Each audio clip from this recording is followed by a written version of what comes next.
So hi, can we get the PowerPoint up? There we go. Hi, I'm Laura Padron. I'm the Associate Vice President for Development at the Florida International University Foundation. That is located in Miami, Florida, and I have the privilege of working alongside our academic leaders to fund big ideas to move the needle on our student success. I may be an outlier here. I don't know if there are any other development professionals in the room, and I know it's early. That's my colleague, Olivia from FIU. You are also a development professional? Absolutely. I was going to say, I've been in higher ed fundraising for over 20 years, and I know the expectations for fundraising, around fundraising and academic leaders is growing, because often the barrier to achieving that transformational educational experience is funding. So let me tell you a little bit about our FIU. So we're a very young institution, opened our doors in 1972 to the largest enrollment day in collegiate history with almost 6,000 students. We are Miami's first and only public research university. And to show you how young we are, these are some of our programs. Our Division I football started in 2001. Students began at our law school in 2002, our medical school in 2009, and yet we've continued that growth. We have over 58,000 students now. We are the largest majority minority institution. We have 25% of those 58,000 students are first generation in their families to obtain a college degree, and we are second in the country for students who have Pell Grant eligibility. So that tells you a little bit about our demographic and the students in the communities we serve. But we may be young, but super mighty. We're very excited about our rankings, and that is a result of the hard work that our academic leaders have had on access to excellence and student success. So you can see we are number 1 in awarding Hispanic degrees. We are number 6 in awarding engineering degrees to African American students. And one ranking we're really proud of is the number 13 for social mobility. For our community and our students. We also have 22 programs ranked in the top 10. That includes our College of Business undergraduate program in International Business at number 2, and our College of Medicine. We also have 77 programs in top 50 rankings, and you can see our patent production and research, 34th and 42 worldwide, is also something we've really excited about, and that shows, again, the deliberate intentions of our academic leadership and our faculty to support student success and research excellence. Another real great point of pride is our top Florida bar passage rate among Florida law schools. So to be in the rankings with those universities who've been around for quite some time, and to have that number 1 and number 2 spot for the bar pass rate is exciting. And the one we're really most excited about right now, we just heard last week, we are number 1 in the state of Florida for the performance funding metrics, and it is the first time in FIU's history that we hit the number 1 spot. And even more exciting about that number 1 spot is that we received 97 points, and that is the highest score that any university has ever received in the history of the Florida Performance Funding Metrics Model. So we're very excited about that. But we didn't always look that way. We weren't always competitive. So I wanted to share how far we have come. And you can see when you look at, these are some of those Florida performance funding metrics. When you look at the graduation rate, the 4-year graduation rate, and the cost to students, you'll see, we had under 30% graduation rate, and now we're almost 50. And that includes for our Pell Grant students as well. And you could see our postdoc and our cost to students has decreased tremendously from over $17,000 to $3,900. And this was all a very deliberate and intentional approach and efforts by our academic leadership. And when you think about competing in these metrics, one approach might be through recruitment and admissions. Let's look at traditional high-performing high school students from traditional highly ranked high schools. And that might just help the rankings in itself. But our leadership was committed to our student demographic, committed to access to excellence, and committed to student success. So deliberately looked at, drilled down, why were so many of our students not graduating and why were they dropping out? And we noticed, in addition to financial, because many of our students are working 2 and 3 jobs and just didn't have the time to devote to their studies. So in addition to financial barriers, we saw there were some gateway courses that they were not passing, like college algebra. So let's dig in and see why are they not passing. And that's when our provost and our deans and our faculty looked at, well, how are we teaching college algebra? Look at the teaching methods, look at redesigning the classrooms, creating mastery labs, and all kinds of wraparound support services to focus on our students' success. And as a result, you can see where we landed, and we're very proud. And in addition to our academic leaders aligning efforts, we as a fundraising team aligned our campaign goals to support those efforts and the university's strategic plan. So we launched our very first comprehensive campaign with a $750 million ambitious goal, although we are already at $680 million to date, and you can see where those dollars were raised in student success, big focus on student success and endowment for the longevity and legacy of the university, sustainability of those programs, our faculty support, and preeminent programs.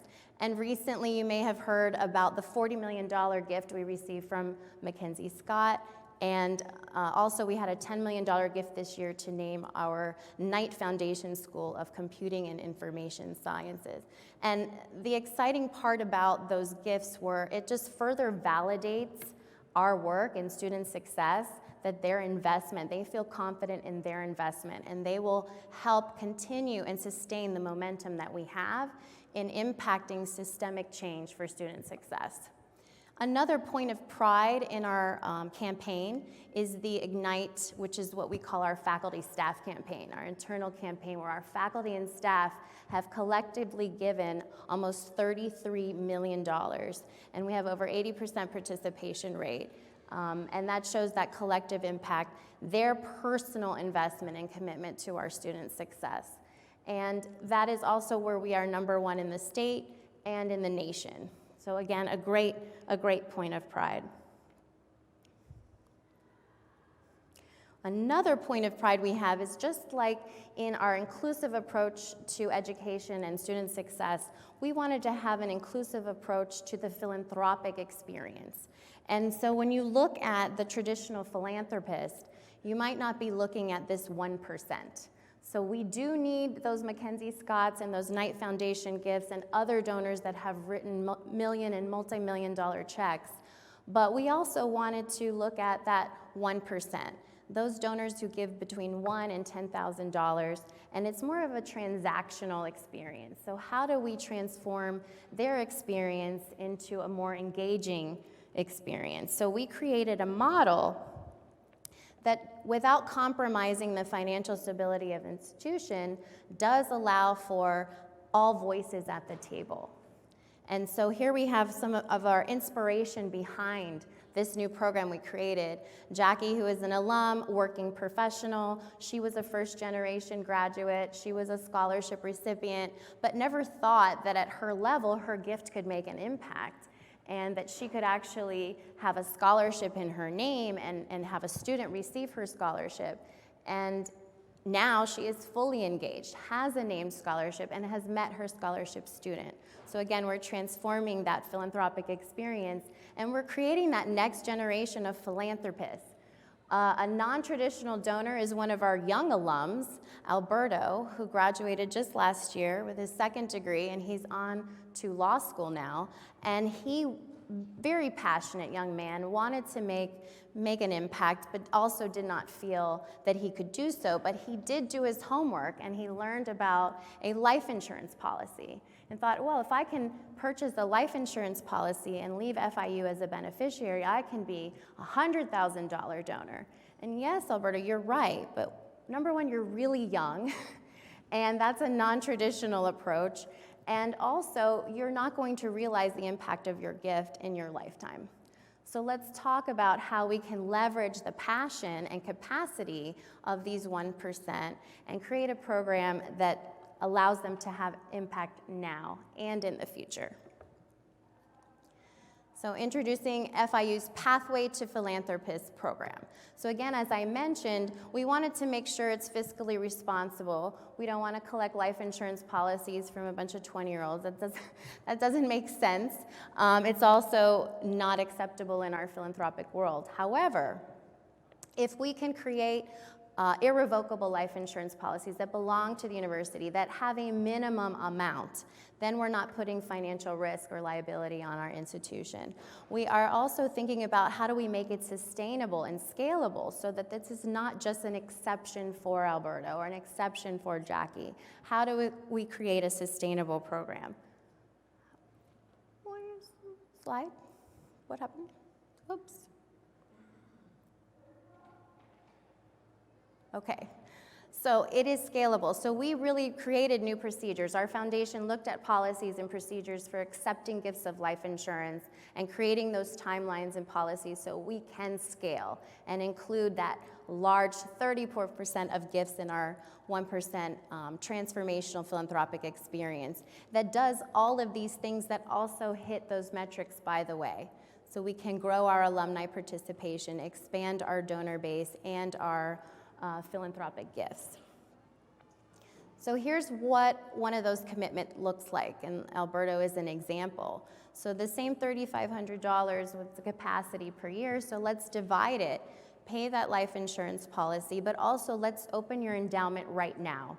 And for those of you that don't know what an endowment is, it is a fund that rests within the university foundation forever.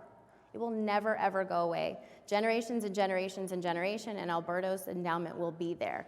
And what is used is the interest off that endowment is used to create these awards, and he chose scholarships. So he can have a small student scholarship right now that is named and have that student, meet that student, have the endowment opened, and in the first 7 years, which is not a stretch for timelines for life insurance, that life insurance is paid completely in full, $100,000 to the university no matter what happens in the future. And at the end of the day, he has maximized his investment. Times 3, his $50,000 total commitment, he will get $152,000 recognition and impact. And that's without any interest growing, which we know will happen. And we also wanted to create a program that meets all levels and all donors where they are. So a donor over 55 may be thinking about retirement, thinking about fixed income. So here a charitable gift annuity is a nice model because then they can create income and receive that income. And the university will benefit following, but at the same time while that annuity is being paid off in 5 years, they are creating that endowment, they are having that student right now, or even a facility, putting their name on that building or in that room. And here with the $50,000 investment, and the income that the donor receives over time, their actual net investment is only $18,000, but they're getting recognition and they're seeing impact and they are creating that legacy now. So the Pathway to Philanthropy program really does transform the philanthropic experience and creates a culture of philanthropy. So what these models have also shown us is that having inclusivity does yield much more richer and robust perspectives, and you have all voices at the table at all levels helping to transform the educational experience of our students now and in the future. And these first-generation philanthropists have been empowered. They know how to create impact now and in the future. They know how to create their legacy.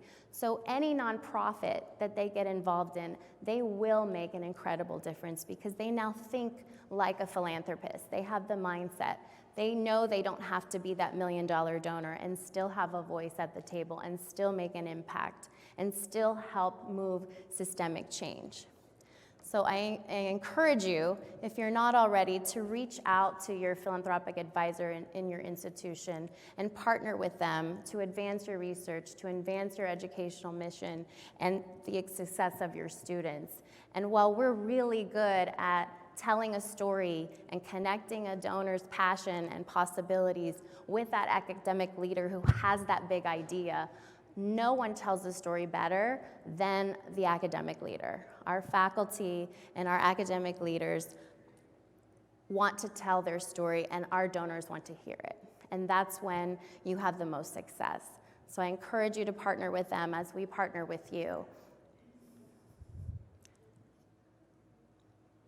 Thank you. If anybody has questions, I'm happy to answer, but I'm very excited to present to you today. Thanks.